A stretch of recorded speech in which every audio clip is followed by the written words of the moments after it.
لیکن یہ کہ امام مہدی کی حکومت قائم کرنے کے لیے کون لوگ آئیں گے؟ عرب جو ہیں وہ اندر سے کھوکھلے ہو چکے ہیں، عیاشی نے، دولت نے، پیسے نے، دولت، پیسہ، عیاشی، اس کی وجہ سے کھوکھلے ہو چکے ہیں۔ یہاں میں آپ کو دو حدیثیں سنانا چاہتا ہوں۔ سنن ابن ماجہ کی روایت ہے حضرت ابو ہریرہ سے رضی اللہ تعالی عنہ، قال قال رسول اللہ صلی اللہ علیہ وسلم اذا وقعت الملاحم بعث اللہ بعثا من الموالی ہم اکرم العرب فرسا واجودہ سلاحا یوید اللہ بہم الدین، رواہ ابن ماجہ عن ابی ہریرہ رضی اللہ تعالی عنہ۔ جب ملاحم کا دور شروع ہوگا تو اللہ تعالیٰ اٹھائے گا ایک لشکر یا لشکروں پر لشکر موالی میں سے۔ موالی کون ہے؟ عربوں نے جب فتح کیا تھا اس پورے علاقے کو خلافت راشدہ کے دوران، اور پھر وہ لوگ جو ہے، ایک رائے تو یہ تھی کہ انہیں غلام بنایا جائے سارے آبادیوں کو، لیکن یہ کہ حضرت عمر کا اجتہاد تھا، اس کے مطابق جو ان کو غلام نہیں بنایا گیا تو وہ موالی کی حیثیت رکھتے ہیں۔ عربوں میں دم نہیں ہے، موالی میں سے لشکر اٹھیں گے کہ جو در حقیقت حضرت مہدی کی حکومت کو قائم کریں گے۔ دوسری حدیث سنیے، عن عبداللہ ابن الحارث رضی اللہ تعالی عنہ، اور یہ ابن ماجہ کی روایت ہے، قال قال رسول اللہ صلی اللہ علیہ وسلم یخرج الناس من المشرق فیوطئون للمہدی یعنی سلطانہ، لشکر نکلیں گے، لوگ آئیں گے مشرق سے، اور وہ حضرت مہدی کی حکومت کو جمائیں گے اور قائم کریں گے۔ اب ذرا نوٹ کیجئے کہ جزیرہ نماء عرب کے مشرق میں کون سے ملک ہیں؟ تین: ایران، افغانستان، پاکستان۔ یہ تین سالڈ مسلم ممالک، مسلم آبادی اکثریت۔ ویسے تو یہ کہ آگے ہندوستان میں 20 کروڑ مسلمان ہیں، لیکن وہ 20 کروڑ جو ہیں وہ تو 80 کروڑ کے اندر تحلیل ہو جاتے ہیں غیر مسلموں میں، لیکن یہاں جو معاملہ ہے یہ غالب اکثریت کے۔ ان میں سے ایران کا معاملہ جہاں تک ہے، نمبر 1 یہ کہ وہ شیعہ عقائد کے حصار میں بند ہے، اس سے ادھر ادھر ہونا اس کے لیے ممکن نہیں۔ حدیث میں یہ بھی آتا کہ اصفہان سے 70,000 یہودی دجال کا ساتھ دیں گے۔ لیکن بہرحال خراسان ایک صوبہ ہے افغانستان کا اس وقت بھی شمال مشرقی کونے میں، مجھے امید ہے وہاں سے خیر کی، کیونکہ خراسان کا لفظ وہاں پہ شامل ہے، اور حضور کی حدیث میں بعد میں آپ کو سناؤں گا کہ خراسان سے فوجیں چلیں گی جو یروشلم کو دوبارہ حاصل کریں گی، فتح کریں گی۔ جیسے پہلے یروشلم کھویا عربوں نے تھا، دوبارہ حاصل کیا تھا کرد نے، کرد خون صلاح الدین ایوبی رحمۃ اللہ علیہ، ایسے اب پھر عربوں نے کھویا ہے، لیکن لینے والے خراسان سے لشکر آئیں گے۔ یخرج من خراسان رایات سود لا یردھا شیء حتی تنصب بإیلیا، خراسان کے علاقے سے کالے علم لے کر لشکر چلیں گے جن کے رخ کو کوئی موڑ نہیں سکے گا جب تک کہ وہ جا کر یروشلم میں نصب نہ ہو جائے۔ اس کے بعد نام آتا ہے پاکستان کا۔ یہ ہے میری اور آپ کی داستان، اور یہ ہے سبب جس کی وجہ سے کہ میں آپ سے یہ گفتگو کر رہا ہوں۔ اصل میں تو کس لیے؟ محض ایک علمی استفادہ، محض اپنی بات آراء کو ظاہر کرنے کا شوق نہیں، بلکہ یہ کہ اپنی ذمہ داری ہم پہچانیں کہ ہم کس مقام پر کھڑے ہیں۔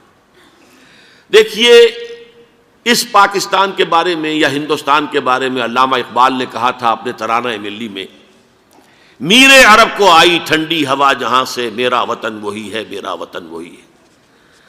اور مجھے بتایا گیا کہ سنن ابی داؤد میں یہ روایت موجود ہے کہ حضور نے فرمایا کہ ہندوستان کی طرف سے مجھے ٹھنڈی ہوا آتی، اگرچہ مجھے وہ حدیث ابھی نہیں ملی ہے، لیکن حزب التحریر کا ایک کارڈ مجھے ملا تھا، تو اس میں اس حدیث کا اور اس میں ابو داؤد کی روایت کا حوالہ موجود تھا۔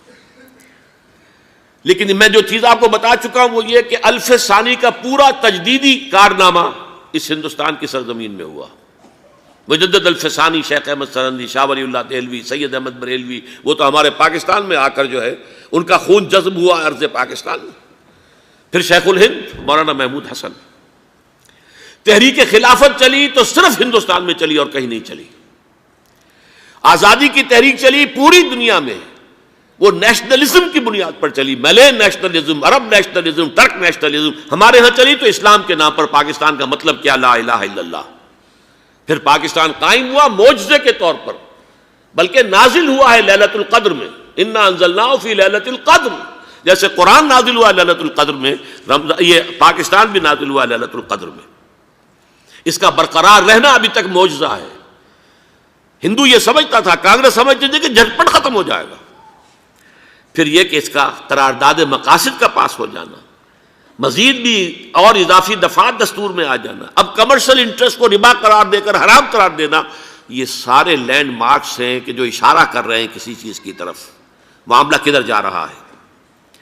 پھر یہ کہ یہ جو 14ویں صدی کے مجدد تھے شیخ الہند، اس کے بعد سے کچھ ایسی شخصیتیں عظیم پیدا ہوئی ہیں ہند میں، جن کو میں سمجھتا ہوں کہ 14ویں صدی کے مجدد اور 15ویں صدی کے مجدد کے درمیان یہ 15ویں صدی کے مجدد کی راہ کو سیدھا کرنے والے، جیسے کہ حضرت یحییٰ نے کہا تھا میں تو آنے والے کا راستہ سیدھا کر رہا ہوں حضرت عیسیٰ کے لیے، ایسے ہی 15ویں صدی کے لیے امام مہدی کے لیے راستہ صاف کرنے والے سب سے پہلے علامہ اقبال، جنہوں نے اسلام کا تصور دین کی حیثیت سے دوبارہ زندہ کیا ہے، ورنہ اسلام ایک مذہب کی شکل اختیار کر چکا تھا۔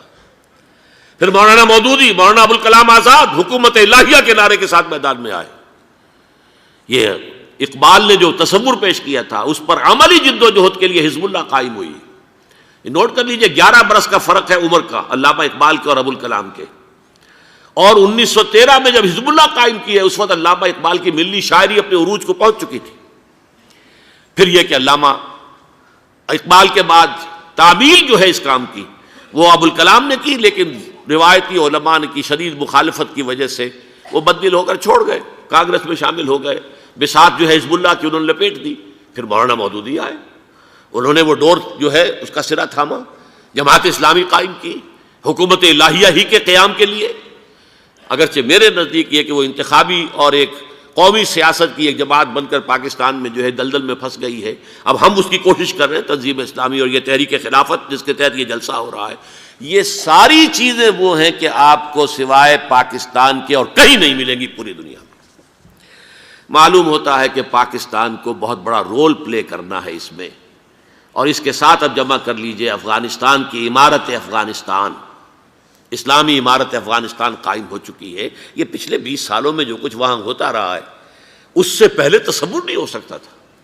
علامہ اقبال کے فرزند بھی دیکھ کر آئے ہیں، تو اگرچہ وہ خود میں سمجھتا ہوں کہ خاصے انہیں آپ لبرل کہیں، آزاد خیال کہیں، لیکن اس درجے متاثر ہو کر آئے تھے کہ انہوں نے یہ کہا افغانستان میں جو میں نے حالات دیکھے ہیں کہ اگر 2-4 اور مسلمان ملکوں کے اندر یہ نظام قائم ہو جائے تو پوری دنیا مسلمان ہو جائے گی۔